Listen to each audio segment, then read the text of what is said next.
বিসমিল্লাহির রহমানির রহিম। হে সমস্ত জগতবাসী, আজ আমি শামীম আলী চিশতি আপনাদের সামনে যে আলোচনাটি নিয়ে হাজির হলাম, সে আলোচনাটি দেখেন, মানুষ ছোটবেলা থেকে বড় হয়েছে, হাদিস পড়েছে বা বিভিন্ন গ্রন্থ দেখা যায় কোরআন খানি পড়েছে যে একদিন আজরাইল আসবে, আজরাইল এসে জান কবজ করে নিয়ে যাবে।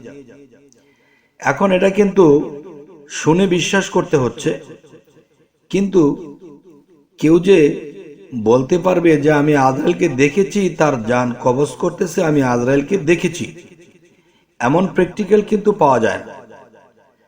তাহলে যে মৃত্যুবরণ করেছে তার কাছে আজরাইল কেমন করে এসেছিল সে কিন্তু বলে যেতে পারেনি। এ হলো এক। দ্বিতীয়ত, যে আজরাইল যে এসে একজন মানুষের জান কিভাবে কবজ করে, এটা কিন্তু বই বা গ্রন্থ বা কোরআন বা হাদিসে লক্ষ্য করলে আমরা কিছুটা ইঙ্গিত করতে পারি, ইঙ্গিত পাই, কিন্তু ক্লিয়ার কেউ বলতে পারবে না যে আমি দেখেছি আজরাইল এসে ইমুক ব্যক্তির জান এইভাবে সেভাবে কবজ করেছে।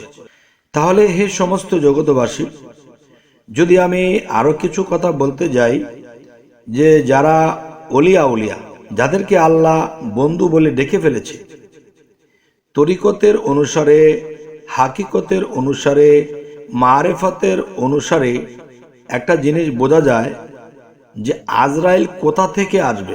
দেখেন, চারজন ফেরেশতা যদি শ্রেষ্ঠ হয়, তাহলে সেই চারজনের মধ্যে কিন্তু আজরাইলও একজন। তাহলে সে আপনার জান কবজ করতে কোথা থেকে আসবে? দেখেন, বিশ্ব ব্রহ্মাণ্ড একটা বিষয়, যে মহাবিশ্ব ব্রহ্মাণ্ডে যা কিছু আছে তা আছে মানব বাণ্ডে। যদি মানব বাণ্ডে থেকে থাকে, তাহলে আমার কথা এটি, যে মহাবিশ্ব ব্রহ্মাণ্ডে যদি আমরা সেই আজরাইলকে আছে বলি, তাহলে আপনার ক্ষুদ্র বিশ্ব, যে আপনি 3.5 হাত বডি মাটির দেহ, এই ক্ষুদ্র বিশ্বের মধ্যেও কিন্তু আজরাইল আছে। তাহলে এই ক্ষুদ্র বিশ্বের মধ্যে যে আজরাইল আছে, এ আজরাইল কি আপনার জান কবজ করবে, নাকি বাহিরে যে মহা আকারে আছে সে আপনার জান কবজ করবে? এই কথাটি যদি কেউ বলে যে না, বাহিরের থেকে, মহাকাশ থেকে, বা আজরাইলের অন্য একটা বাসস্থান আছে সারা বিশ্বের এমন এক জায়গায়, সেখান থেকে সে এসে মানুষের জান কবজ করে, তা কি আপনি দেখেছেন? তা কি প্রমাণ দিতে পারবেন? না। তাহলে কি প্রমাণ দিবেন? যে এমুক হাদিসে লেখা হয়েছে।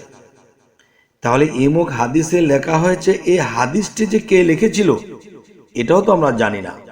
যদি বলা হয় লেখা আছে ইমুকের বর্ণিত, বা ইমুকে এটা সংগ্রহ করেছে, তাহলে ইমুকে এটা সংগ্রহ করেছে, কোথা থেকে করেছে, এখানে খুঁজতে গেলেও ভুল। তো এখন আমি শামীম আলী চিশতি আপনাদের সামনে যে বলতে চাইব মূল, সেটি যদি আমরা বলতে চাই, তাহলে সেই বিষয়টি কিভাবে, কোথা থেকে কিভাবে আসে, সে কথাটা কি আমাদের বলা উচিত নয়?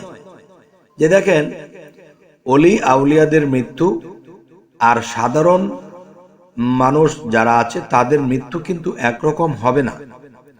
যেমন সাধারণ মানুষের মৃত্যু, তারা যখন মৃত্যুবরণ করবে, তারা চোখ দুটো লাল করে ফেলে, তিনি ভয়ঙ্করভাবে কেমন কি যেন দেখতেছে, এই মনে হয় তার কি অবস্থা, মাথা খিজ মেরে ও চোখ মুখ উল্টে পুল্টে আর ওই আঙ্গুল দিয়ে দেখাচ্ছে, কিন্তু মুখে জবান নেই।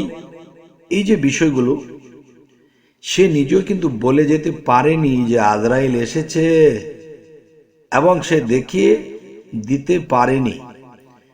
তাহলে আমি বলবো আজরাইল কোথা থেকে আসবে? ওরে বাবা, আজরাইল কিন্তু আপনার সাথে, আপনার মধ্যে আজরাইল বিরাজ করছে। তাহলে সেই আজরাইল যে বিরাজ করছে, এটা কি শামীম আলী কখনো দেখেছে? আচ্ছা, আপনাদেরকে যদি আমি বলি, আপনারা বলবেন আমরা শুনেছি, কোরআন হাদিস থেকে লক্ষ্য করে আমরা শুনেছি, অনেক ওয়াজ বা অনেক বক্তব্যে আমরা বলেছি আজরাইল একদিন আসবে, মানুষের জান কবজ করবে। দেখেন, এখানে যদি আরো একটা কথা বলতে যাই, যে কিছু কিছু বিষয়ে মানুষ নিজেই তার নিজের আজরাইল হয়ে যায়। সেটা কেমন দেখেন, যেমন তাকে কোরআন মতে নিষেধ করা হয়েছিল, বাবা তুমি এগুলো করো না, সেই কাজগুলো করো না, এবং এই খারাপটা তুমি করো না, কিন্তু তিনি করত।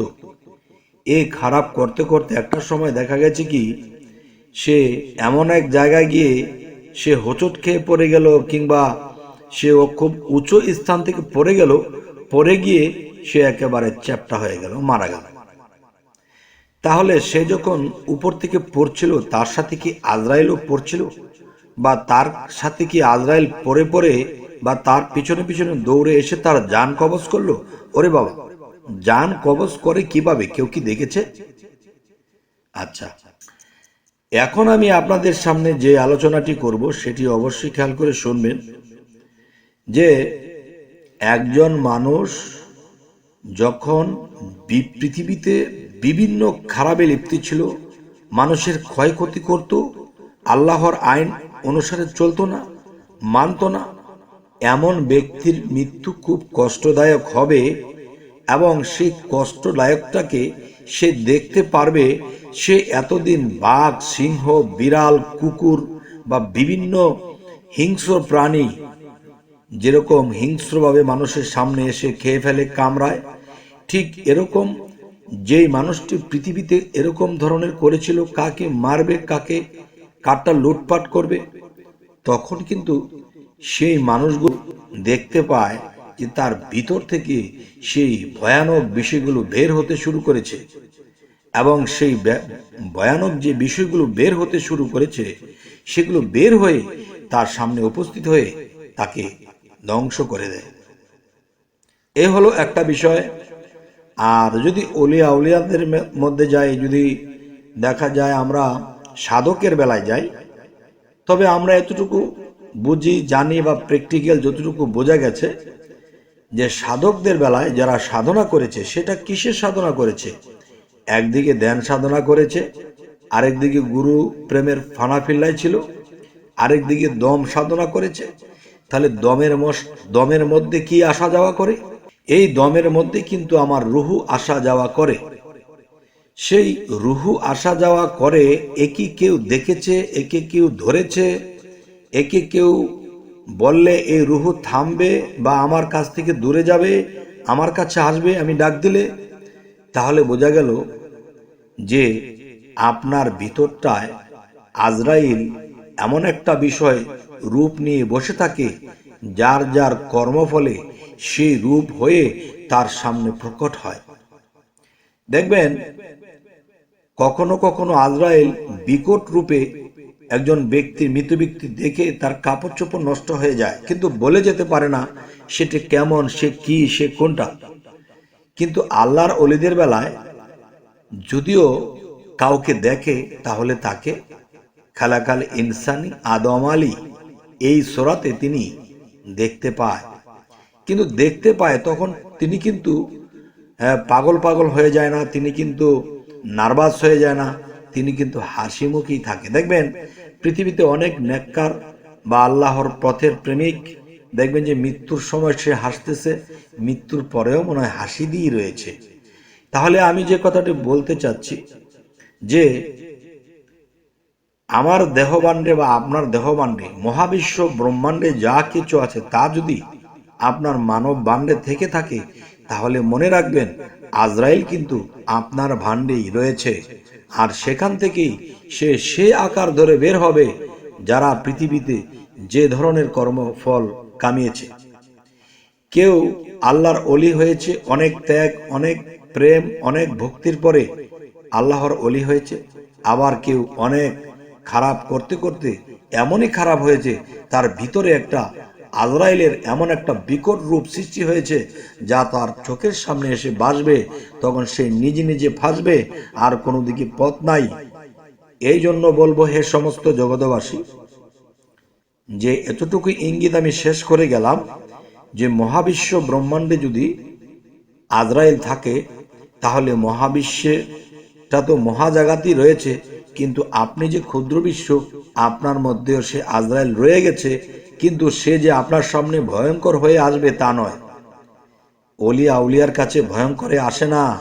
যারা খারাপ ছিল সেই খারাপের রূপ ধারণ করবে এবং সেটি আপনার মাঝ থেকেই। যাই হোক, এর সমস্ত জগতবাসী, এই আলোচনাগুলো আপনাদের কেমন লাগলো জানাবেন, এবং যারা নতুন আছেন কি ধরনের আলোচনা চাইছেন জানাবেন। সাবস্ক্রাইব করে রাখবেন। আল্লাহ হাফিজ।